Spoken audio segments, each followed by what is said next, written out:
नमस्कार दोस्तों। हम में से कई लोगों के मन में आईएएस या आईपीएस बनकर देश की सेवा करने का एक बहुत बड़ा सपना होता है ना? एक ऐसा सपना जहां लाल बत्ती वाली गाड़ी हो, रौबदार वर्दी हो और पूरा देश पूरे सम्मान के साथ सलाम करें। आज की इस खास चर्चा में हम इसी रोमांचक सफर पर बात करने वाले हैं।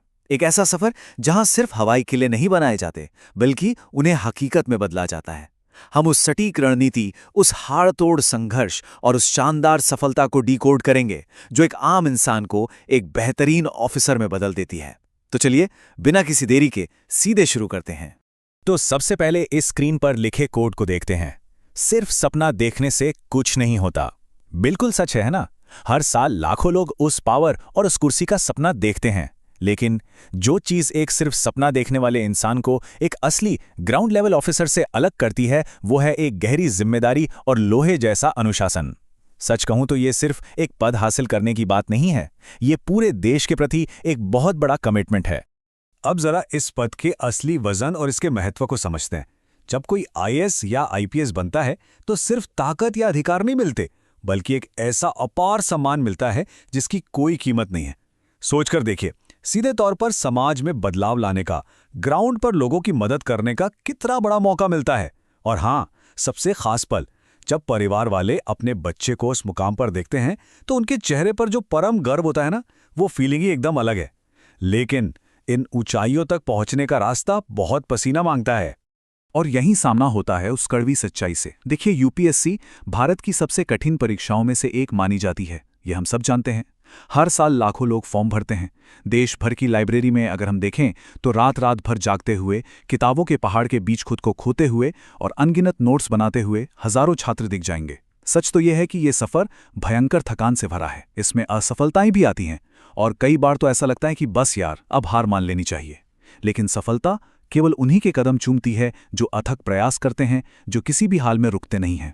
तो यहाँ सबसे महत्वपूर्ण बात यह है कि यह कोई 100 मीटर की दौड़ नहीं है, बल्कि एक लंबा मैराथन है। इस परीक्षा को पास करने में सिर्फ कुछ महीने नहीं, कई बार 1 से 5 साल तक का एक बहुत ही लंबा, थका देने वाला संघर्ष करना पड़ता है। जरा सोचिए, इतने लंबे वक्त तक खुद को प्रेरित रखना, रोज एक ही रूटीन का पालन करना और मानसिक रूप से मजबूत बने रहना, ये अपने आप में एक बहुत बड़ी तपस्या है। इसके लिए एक कमाल की सहन शक्ति की आवश्यकता होती है। खैर, अब आगे बढ़ते हैं और देखते हैं कि इस पूरी जर्नी में सफलता का रास्ता आखिर बनता कैसे है। इस परीक्षा में टिके रहने और जीतने के लिए ये 3 स्टेप फॉर्मूला सबसे ज्यादा जरूरी है। इसे ऐसे समझिए। पहला कदम है अनुशासन, यानी एक सख्त रूटीन का पालन करना। दूसरा है निरंतरता, मतलब चाहे आंधी आए या तूफान, पढ़ाई का फ्लो नहीं टूटना चाहिए। और तीसरा और शायद सबसे जरूरी, स्मार्ट स्टडी। सिर्फ 24 घंटे किताबों में सिर घुसाए रखने से बात नहीं बनती, एक बहुत ही रणनीतिक तरीके से पढ़ना होता है। अब सवाल ये उठता है कि इस स्मार्ट स्टडी में महारत कैसे हासिल की जाए। तैयारी का पूरा दिन बेसिकली इन 4 प्रमुख स्तंभों के इर्द गिर्द घूमना चाहिए। सबसे पहले एनसीईआरटी की किताबों से अपने मूल सिद्धांतों और फंडामेंटल्स को एकदम मजबूत करना। दूसरा, हर दिन न्यूज़पेपर पढ़कर दैनिक करंट अफेयर्स से अपडेट रहना। तीसरा, अपनी तैयारी को बार बार परखने के लिए कठोर मॉक टेस्ट देना। और अंत में जो भी पढ़ा गया है उसका लगातार रिवीजन करना। बस यही वो स्मार्ट रणनीति है जो लाखों की भीड़ में से किसी भी एस्पिरेंट को एकदम अलग खड़ा कर देती है। इस स्मार्ट स्टडी या स्मार्ट रणनीति की असली ताकत क्या होती है, इसे एक बहुत ही दिलचस्प कहानी से समझते हैं। एक राहुल नाम का लड़का था जो बहुत ही साधारण और गरीब परिवार से था। उसने अपनी पाई पाई जोड़कर यह साधारण सा दिखने वाला पीले रंग का इलेक्ट्रिक स्कूटर खरीदा ताकि वो पेट्रोल का भारी खर्च बचा सके।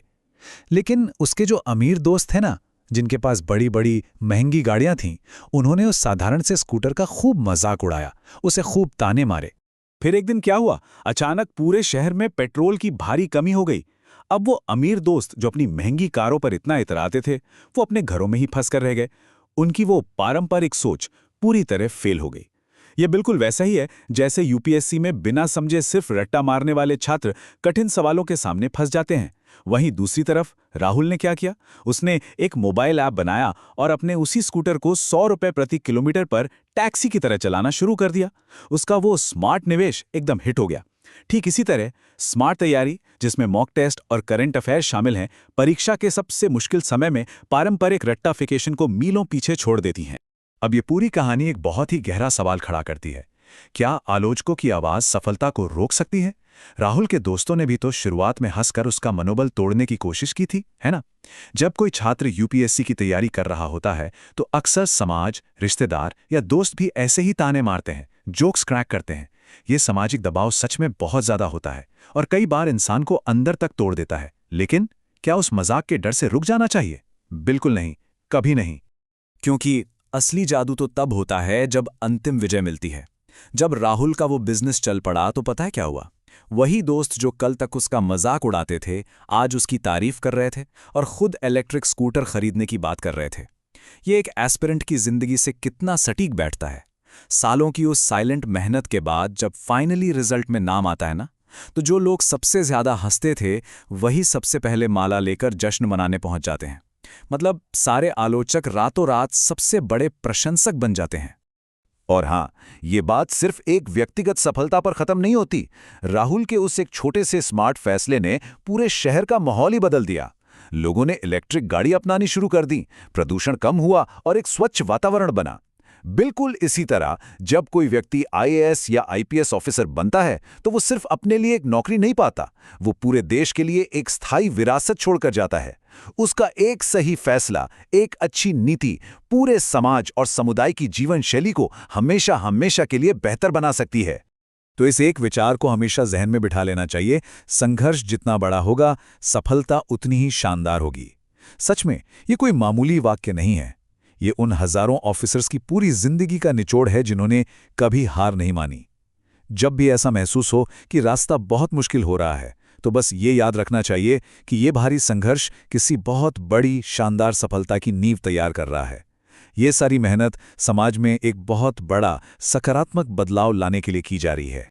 अगर देश की सेवा करने और ऑफिसर बनने का एक पक्का इरादा कर ही लिया है तो अब इंतजार करने का कोई कारण नहीं बनता। आज से बल्कि अभी से उस कड़ी मेहनत में जुट जाना चाहिए, क्योंकि आने वाला कल सिर्फ और सिर्फ उसी का है जो आज बिना रुके, बिना थके प्रयास करता है। कभी हार नहीं माननी चाहिए, लक्ष्य के प्रति पूरी तरह से समर्पित रहना है। तो आज की इस चर्चा को खत्म करते हुए बस एक ही सवाल है, क्या आज वो पसीना बहाने की पूरी तैयारी है जो कल इस पूरे देश का भविष्य बदल सके? इसी शानदार विचार के साथ अपनी तैयारी में पूरे जोश से लग जाना चाहिए।